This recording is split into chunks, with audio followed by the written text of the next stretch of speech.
Welcome back to this edition of Barbershop Talk. We're here with David Piuri, President of the Fraternal Order of Police, having a great conversation about community relations. And I know, Terry, you had a question for Dave.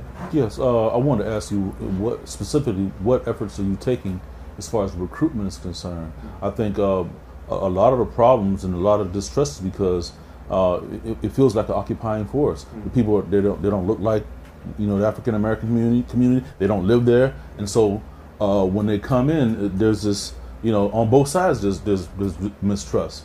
This guy's thinking I want to get back home, and they're thinking this guy he doesn't care anything about us. He's just here and to kind of lord over us, rule over us, and everything. He's got the weight of the law behind him, so if you could talk about the recruitment piece, I think that would be helpful. Sure, you're absolutely right. I hate to keep bringing Ferguson back up, but one of the first things they said in Ferguson was look at the racial diversity or lack thereof in the police force. The community was whatever percent it was minority, and the police force was like 98% white guys. Right. And the first thing I thought of when I heard that was Aliquippa. And at the time, you look at the racial diversity in Aliquippa, and then you look at the police force, and at that time I think they had one African American officer. Now there's none. There's not one African American police officer in the city of Aliquippa. So if something was to happen there, what's going to be the first thing they say? Beaver Falls. We're here in Beaver Falls. The only African American police officer in Beaver Falls just retired, and he was the chief. Wow. So you're exactly right. When I reached out to the NAACP and I spoke to the president, we discussed that issue directly. Okay. Currently, we are developing a program to where we're going to send our African American officers from the county to community college to do some recruiting, to the high schools, Aliquippa, Beaver Falls, Rochester, wherever else there's a need, so that these young men can see the professional police officers and law enforcement officers in the county that are African American, and they can maybe inspire them to join the field. If you ever talk to the chief, and I hate to speak for him, but he was asked this question one time at a forum we were at, and his answer was, the reason there isn't more diversity in the law enforcement population of Beaver County is because there isn't enough qualified applicants. So, and the only way to fix that is to find a way to create more interest in the job. If I was a young African American male, I wouldn't want to be a police officer. I mean, every time I turn on the news, I hear bad news. I don't even want to be a police officer some days. You know what I'm saying? 2 years ago, every time I turn on the TV, I'm seeing people spitting in officers' faces, people calling them names, and when I go out there in the street and I do a traffic stop, I'm thinking, geez, something could happen. I could be on the news. And I'm just trying to do my job because there's all these other issues that are going on. But we are trying to develop a program, and that's the goal. Is we need to recruit and develop interest. Speaking to our own officers, trying to have a better understanding of what's going on in these communities and why there's this kind of distrust. Because it's not just because of police.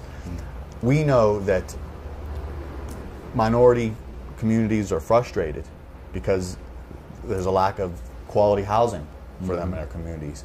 The education system is failing. They don't have the job opportunities available to them. And all of these things lead to poverty. And when there's poverty, there's crime. Okay? And we're the face of the government that's not delivering these services to these communities. So when I pull up and I want to give you a parking ticket because you're parked on the yellow line, it's not that's the issue. There's a deeper issue. So just the act of doing the daily job could lead to confrontations because there's this simmering situation underneath it that's developing. That would make a big difference because you mentioned the poverty, okay? I mean, those are jobs, you know what I mean? So you're decreasing poverty on one hand, you're giving a man, or a woman for that matter, opportunity to support their family. Okay, so then the bitterness, the anger that you talked about earlier, That, you know what I mean? That can go down. You know, that goes down. There's something. Yeah. So that gives, you know, so it not only works from a relational standpoint, but just economically. You know, people can't get jobs, then you know what are you gonna have? It makes good sense. I just hope we get the will to do what's right. We know what's right. We need the will to do what's right. You know, and I hope it's. I'm sorry. Somebody watching this might be wondering, what are the qualifications to become a law enforcement officer? Yeah, that is a good question. Different police departments have different requirements. Some of them are as minimal as you just have to have a high school diploma and a driver's license and go to the police academy. Others, you have to go to the police academy ahead of time. I think the city of Pittsburgh, they have a requirement. It might be like two years college, like an associate degree, or some prior experience, and they train you through their police academy. So basically, you get hired in, and then they train you. Here in Beaver County, we don't have that luxury. In order to get hired as a police officer in Beaver County, you most likely have to already have gone to the training and obtain your certification to be a municipal police officer, and then they hire you after that. And it's usually, I'd say, bare bones, average 21 years old, high school diploma, driver's license, clean criminal background. Yeah. Sure, but like you said, we have to understand what's going through your mind, and you got to try and understand what's going through ours. Truly, this is a rich topic that we could spend hours discussing. But Dave, we want to thank you for coming and spending a few moments with us here Thank you for having in the barbershop, and we'll have you back again.